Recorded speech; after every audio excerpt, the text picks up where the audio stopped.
اچھا، ایک مسئلہ اور بھی بیان کر دوں، وسوسے سے متعلق۔ بعض لوگوں کو بہت زیادہ وسوسے ہوتے ہیں، وضو میں وسوسہ، پتہ نہیں میرا وضو ہوا یا نہیں ہوا، بار بار دھوتے رہتے ہیں، نماز میں شک ہو جاتا ہے۔ ایک حدیث سنیے، حضرت صلی اللہ علیہ وسلم سے ایک مسئلہ پوچھا گیا کہ ایک آدمی ہے اور اس کو شبہ ہوتا ہے، وسوسہ ہوتا ہے نماز کے اندر کہ میرا وضو ٹوٹ گیا یا وضو نہیں ٹوٹا۔ یہ بھی ایک بیماری ہے، وہم، اللہ بچائے اس سے۔ آپ صلی اللہ علیہ وسلم نے فرمایا نہیں، وہ نماز نہیں توڑے گا، یہاں تک کہ فرمایا حتی یسمع صوتا او یجد ریحا، یہاں تک کہ وہ آواز سن لے یا وہ بدبو محسوس کرے، یعنی اس کی اگر ریح نکلی ہے تو وہ آواز سنے یا بو محسوس کرے، لیکن مراد اس سے یہ کہ اس کو یقین ہو جائے۔ جب تک اس کو یقین نہیں ہے تو وسوسے سے اس کا وضو نہیں ٹوٹے گا۔ صرف شبہ ہوا ہے تو شبہ سے اس کا وضو، یہ بات سمجھ گئے؟ بعض لوگوں کو یہ بیماری ہوتی ہے، اور اس حدیث میں جو یہ بتایا گیا ہے یہاں تک کہ وہ آواز سن لے یا وہ بو محسوس کرے ریح کی، یا آواز سن لے، تو یہ آواز سننا اور بدبو محسوس کرنا یہ کنایا ہے یقین سے۔ میں پاکستان میں جب تھا تو ایک جگہ ہم گئے، ہمارے ایک دوست تھے، انہوں نے اپنے گھر میں ہمیں بلایا، دعوت کی، تو وہاں جب میں گیا تو ایک ساتھ درس دے رہے تھے۔ اس وقت میں نوجوان تھا تو میں بھی درس میں بیٹھ گیا۔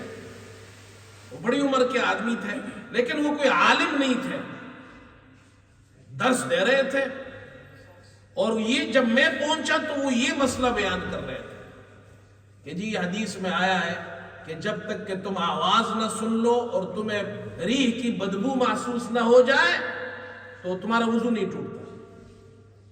اب یہ بات تو انہوں نے کی لیکن پوری بات نہیں کی کہ اس کا مطلب کیا ہے۔ تو جب انہوں نے درس ختم کیا تو میں نے کہا جی مجھے آپ سے مسئلہ پوچھنا ہے، کہ جی پوچھیے۔ میں نے کہا جی ایک آدمی ہے، وہ بہرا ہے،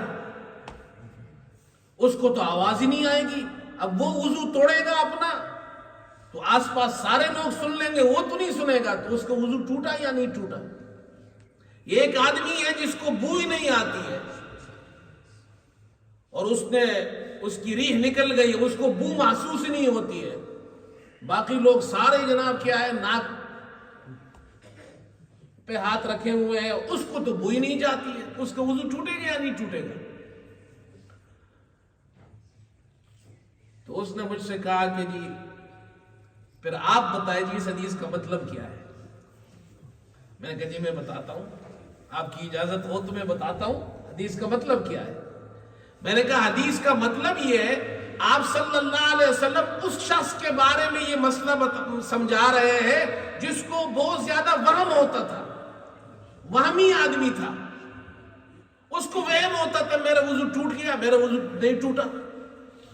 تو آپ نے اس کے وہم کو ختم کرنے کے لیے فرمایا جب تک کہ تم آواز نہ سن لو اور تمہیں بو محسوس نہ ہو، لیکن مقصد اس سے یہ جب تک کہ تمہیں یقین نہ ہو، لہذا یقین ہو جائے آواز نہ بھی آئے تب بھی وضو ٹوٹ گیا، یقین ہو گیا بدبو محسوس نہ ہو تب بھی وضو ٹوٹ گیا۔ یہ ہے حدیث کا مطلب۔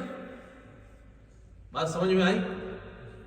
تو حدیث کو سمجھنا ہر آدمی کا کام نہیں ہے بھائی، آج کل یہ بڑا مسئلہ ہے، اردو کا ترجمہ دیکھ کر ہر آدمی محدث بنا ہوا ہے۔ جب آپ ڈاکٹر بغیر استاد کے، بغیر کالج میں یونیورسٹی میں جائے، بغیر پریکٹس کے آپ ڈاکٹر نہیں بن سکتے، آپ بغیر ٹیچر کے سامنے طالب علم بنے انجینئر نہیں بن سکتے ہیں، تو آپ استاد کے سامنے بیٹھے بغیر محدث کیسے بن سکتے ہیں، عالم کیسے بن سکتے ہیں؟ تو یہ مسئلہ بھی